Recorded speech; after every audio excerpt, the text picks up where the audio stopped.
close us out, I want to invite Kifimbo Holloway-Parnell, our current and outgoing Teacher of the Year. You still got most of the year left.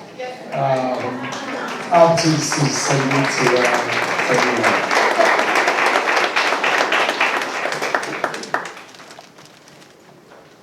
Thank you, Trey. I will try not to hold you too long, but I'm going to ask you to humor me for about maybe 5-10 minutes. I'm a very sentimental person, and so as I encourage you to embark upon your journey, I want to take you back this time last year and revisit a few sentimental moments as I embarked upon mine.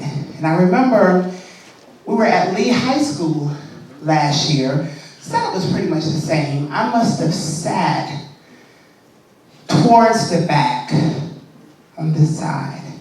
I sat next to the gentleman who was the Teacher of the Year for Paxton High School.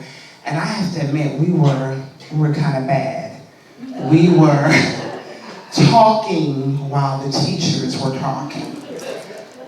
At first, we were talking on subject. We were, are you going to do it? I don't know if I'm going to do it. We have a lot of stuff to do already. And then he told me he was at Paxton, and my son was graduating that year, so the conversation turned into, hey, I want my son to go to Paxton. Tell me why my son should go to your school above everybody else's. And we got into that conversation. We were so engrossed, I did not notice Joseph Frenzel approaching. So he comes over and he extends his hand. He's a very distinguished gentleman. And he asked me the dumbest question. So I thought. He just simply leaned over and said, and why are you here? And I kind of looked at my new BFF. And I thought to myself, this guy's not too bright for Teacher of the Year. And I smugly, I propped myself up and I said, I'm here like everyone else. I was nominated Teacher of the Year for my school. And he said, well, I just had to make sure. And he kind of disappeared. And as he walked away, I'm like, man, this Teacher of the Year thing is not too bright.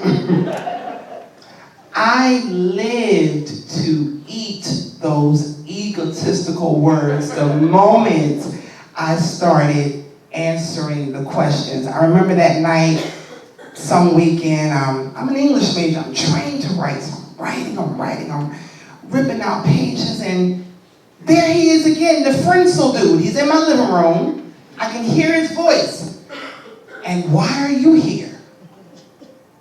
I continue to write. I'm speaking loudly on paper, but I ain't saying much because I couldn't answer that question. Next week I go to work, Monday, Tuesday, somewhere in between the duties. Some of them are contract duties, most of them aren't. And it hit me. A, Joseph is really wise. B, I understood why I was here. I had a story to tell. Now I could write. Now I can go home and tell my story. I want you to get into a time machine. I want you to go back, take it back, way, way back, as far back as this morning. Think about all of the triumphs you made just before 8 a.m. I want you to think back to your duties, some according to contract, most of them aren't. I want you to think back to how you first encouraged that student to appreciate education, how you tested your endurance both physically and politically, sitting in one meeting after the other, discussing test scores, data. validation, accountability. In between all those things, think about the impact that you made. Think about whether it was contract or not, they were non-negotiables anyway. You were going to do it. You were going to do it anyway. So you fed the hungry. And you provided clothes for the nearly naked. You became a social worker, a motivational speaker, breathing life into families that were struggling with dysfunction. Trey may want to call you Teacher of the Year, but how about Human of the Year? You have a story to tell. And I'm encouraging you to do just that. Tell your story. In the past, as Scott was saying, yes, your voices may have gone unheard. Yes, your voices many times were disregarded as they bounced among walls in the teacher's lounge. But now is the time to tell your story, no matter how rugged it may be. This Teacher of the Year thing has to be more than just bragging rights. It has to be about the lives that we touch every day, with or without praise. I think back to it. Over the years, I've had several thousands of accolades. Graduation invitations, wedding invitations, dollar store trinkets, homemade cards out of construction paper with school photos tucked inside. Truth be told, I was crowned Teacher of the Year years ago, just like you were. But you've yet to tell your story.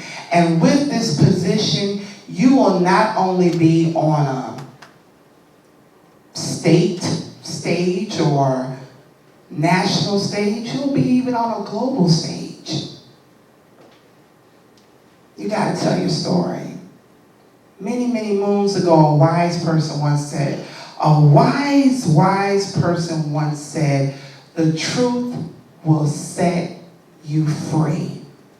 And I'm hoping that as you tell your truth, you will liberate us all, each and every one of us who continue to support and are willing to fight for public education. This is your time and this is your season. I'm Kifimbo Holloway-Parnell. I promised my dad I wouldn't give up his name. My husband's just getting over it.